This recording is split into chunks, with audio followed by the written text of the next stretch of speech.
Hello guys, kamusta? Today, in this video, we are going to talk about the similarities and differences of the original Arduino Uno and the one I bought from Shopee. So let's get this started.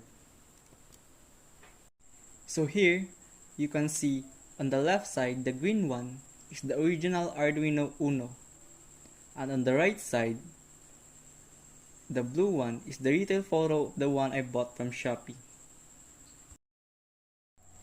This clone does not claim that it is the original one. You will notice that the clone does not have the Arduino logo and the placing of the components are quite different. Now let's proceed and look at the back view of the two. As what I have said earlier, the blue one on the right side is the retail photo of the one I bought from Shopee, and the green one is the original Arduino Uno. As you can see, it states where it was designed and assembled, while at the clone, there are no text and information that can be seen. You can also see that the PCB layout is quite different. Now, let's take a look at the actual board I bought from Shopee. I bought this for the price of 149 pesos, which is quite cheap compared to the original Arduino, which is around 1,500 pesos. As you can see, the components are not perfectly straight and aligned, and the soldering quality is a bit lower than the original Arduino as expected of the price.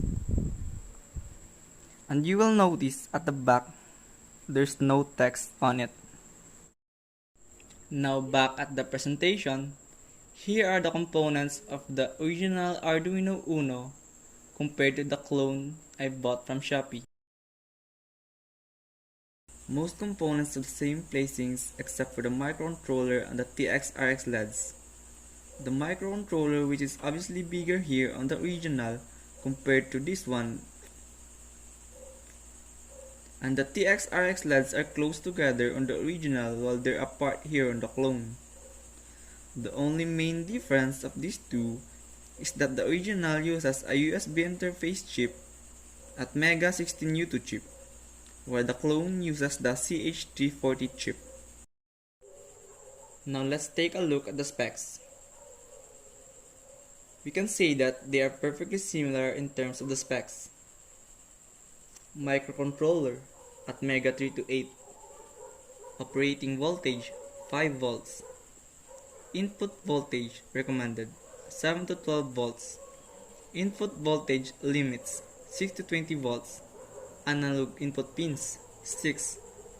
Digital I or O pins 14, of which 6 provide PWM output. Flash memory 32 kilobytes. SRAM 2 kilobytes. EEPROM 1 kilobyte. And clock speed 16 megahertz. I hope you learned something from my short video. Thank you. Adios!